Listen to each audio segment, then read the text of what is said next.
Olá, estamos começando um programa da série Consciência, aqui na TV Escola. O assunto do programa de hoje é Química.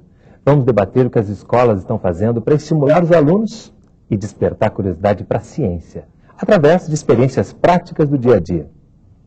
Para conversar conosco, convidamos os professores Andréa Horta, professora de Química do Colégio Técnico da Universidade Federal de Minas Gerais, Eduardo Mortimer, professor da Faculdade de Educação da Universidade Federal de Minas Gerais, e Roseli Schnettler, professora da Pós-Graduação em Educação da Unimep, Universidade Metodista de Piracicaba. Mas antes, vamos conhecer uma experiência desenvolvida no Colégio Técnico da Universidade Federal de Minas Gerais, em Belo Horizonte. Os alunos do ensino médio estão descobrindo como é a vida secreta das embalagens. Vamos ver?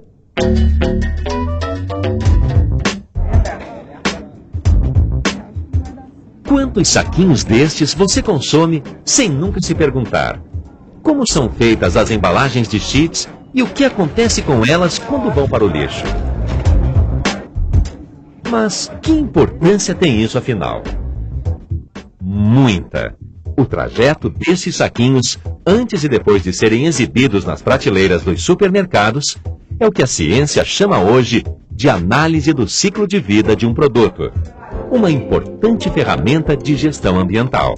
Nós também temos estudado sobre a constituição desses materiais, né, do que são feitos os materiais. Mas nós vamos aprofundar o estudo das propriedades da constituição e da transformação, envolvendo agora o que a gente chama de ciclo de vida de produtos. A população não tem cuidado de pensar, isso vai ou não ser reciclado, isso vai ou não ter uma vida útil maior. Pegamos materiais inorgânicos e separamos, por isso aí, pela vida que ele vai ter até ser degradado. A gente pesquisou sobre o consumo que você tem dentro de casa. Então você pegou o número de pessoas que você tem em casa e a quantidade de alimento, de embalagem que você consome e dividiu pela quantidade de pessoas e saber quanto de lixo cada uma produz num determinado tempo.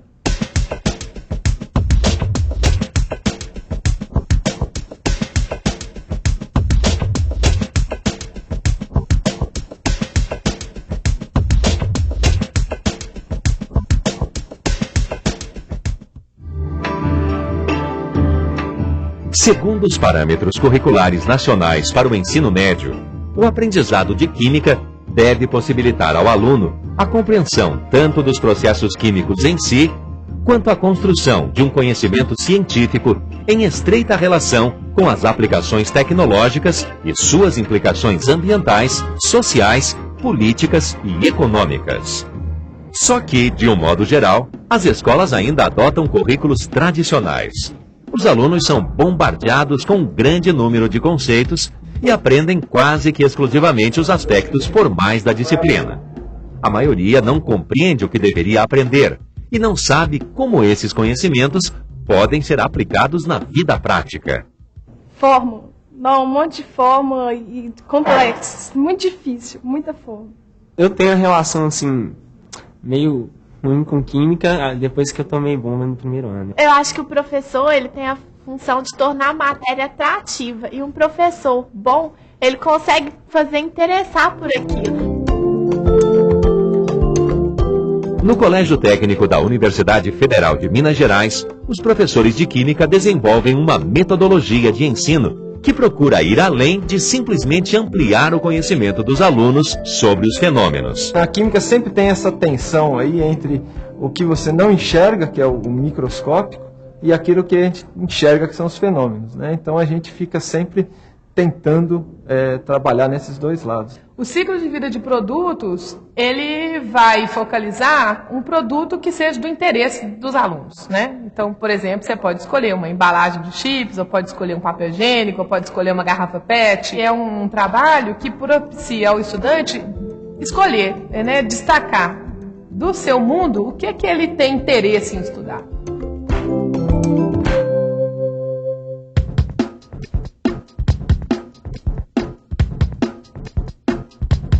que a química está estudando justamente essas transformações, essas propriedades desses materiais que vão fazer com que ele se comporte ou que ele esteja adequado para aquele produto. Um projeto contextualizado com focos de interesse da química. Era o que buscava a equipe. Toda a nossa proposta de desenvolver o ensino da química aqui no ensino médio é uma proposta que procura construir nos alunos uma forma de pensar do ponto de vista da química. A gente acredita que fenômenos químicos não são apenas fenômenos que se colocam no laboratório, mas a gente considera como é que esse conhecimento químico funciona no mundo. Divididos em grupos, os alunos escolhem o produto que vão analisar e já discutem possíveis impactos ambientais envolvidos no seu ciclo de vida. Um grupo decide investigar as garrafas PET, outro, o ciclo de vida de uma embalagem de chips.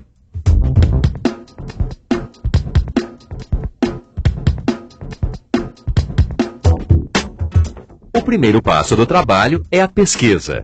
Os alunos precisam descobrir os materiais que constituem a embalagem de chips. Essa embalagem ela é constituída basicamente de uma camada com adesivo e tinta, uma camada de plástico e uma parte de metalização. Eu fui a um congresso em Goiânia, organizado pela Associação Brasileira de Química. Tinha um engenheiro da USP, da Escola Politécnica da USP, e ele estava falando sobre essa questão do ciclo de vida de produtos. E ali eu comecei a me interessar. E ali eu percebi que tinha possibilidade de usar isso nas aulas. Os painéis construídos pelos alunos contam toda a trajetória de um saquinho de chips. Aqui a gente tem o ciclo de vida de uma embalagem de chips, e a gente pensa que a embalagem de chips é uma coisa muito boba, só que no fundo não é, tem muitos impactos ambientais junto nisso. Tudo começa com a extração do petróleo e da mineração. A gente vê que o petróleo é um recurso não renovável e a mineração traz muitos problemas ambientais. A gente tem então o plástico polipropileno, do qual é feito a embalagem de chips, e o alumínio, que é usado na metalização da embalagem, também o adesivo e tinta. Além do plástico e do alumínio, os alunos estudam também a composição química das tintas e dos adesivos usados na embalagem de chips. Por último, investigaram o destino final do produto. Uma vez tendo uma embalagem de chips e uma coleta seletiva, pode surgir a seguinte dúvida: onde jogar a embalagem? Vidro, papel, metal ou plástico? O melhor local é nos plásticos, uma vez que a maior parte da embalagem é constituída do plástico e ele que será reciclado. Eles percebem, né, que essa conexão entre o que eles estão estudando, né, e coisas que eles têm realmente contato, como por exemplo nesse caso das embalagens, né, de batata frita, isso é algo que eu aprendi muito.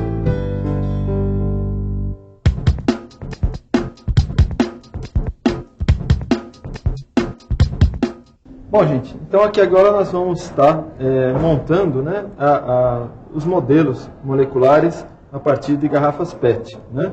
Então a ideia aqui é a gente estar construindo a partir desse material, que é material reciclável, um instrumento aí para a gente estar entendendo melhor como é que é a estrutura de uma molécula, como por exemplo a estrutura de um plástico.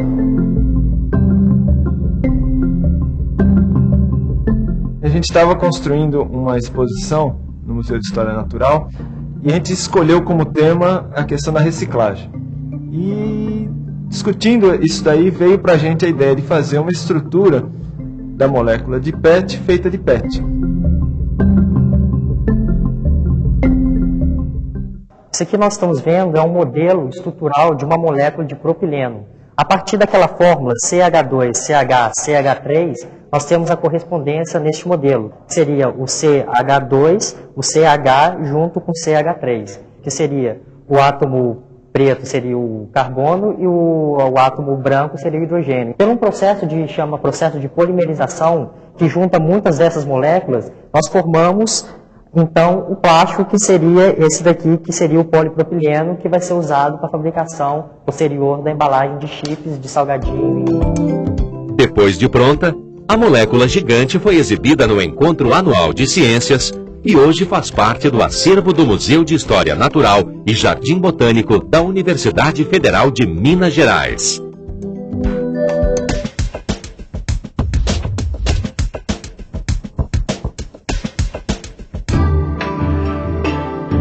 Depois de pegar o gosto pela pesquisa e vestir a camisa da ecologia, os alunos quiseram ir ainda mais longe. Você tem que pensar que na produção de qualquer embalagem, de qualquer produto, você tem gastos de energia elétrica, você tem gastos de água, você tem emissão de poluentes. Então, tudo isso tem que ser levado em consideração. Eu vejo muito o produto ecossustentável, porque não é só você estar transformando um reciclável em outro produto.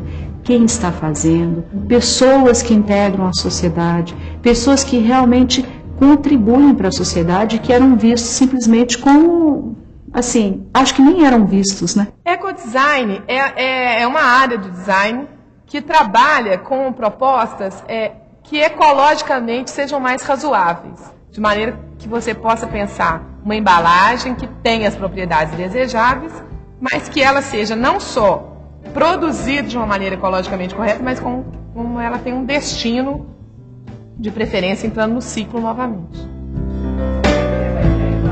Essas imagens e o conhecimento a elas vinculado ficarão para sempre na memória dos alunos. Claro que é importante, né, essa questão da gente estar vendo o lado ambiental, o lado social, o lado dos fenômenos, mas tudo isso tem que ter uma contrapartida, tem que ter, andando junto, lado a lado, o lado do conteúdo químico, da parte química, porque se você separa esses dois lados, né, você está, na verdade, desvirtuando a aula de química. Ela tem que estar andando passo a passo junto. Para entender a sala de aula, a gente precisa ir além da sala de aula, a gente precisa estudar aí, né, o discurso, a linguística, a psicologia, uma série de coisas que não estão ali na sala de aula. Mas, de certa forma, a gente vai fazer esse movimento, mas a gente vai sempre estar voltando à sala de aula e ter a sala de aula, então, como um centro, por exemplo. Porque entender a sala de aula vai contribuir para a gente poder melhorar a formação do professor. Quando eu tenho um produto,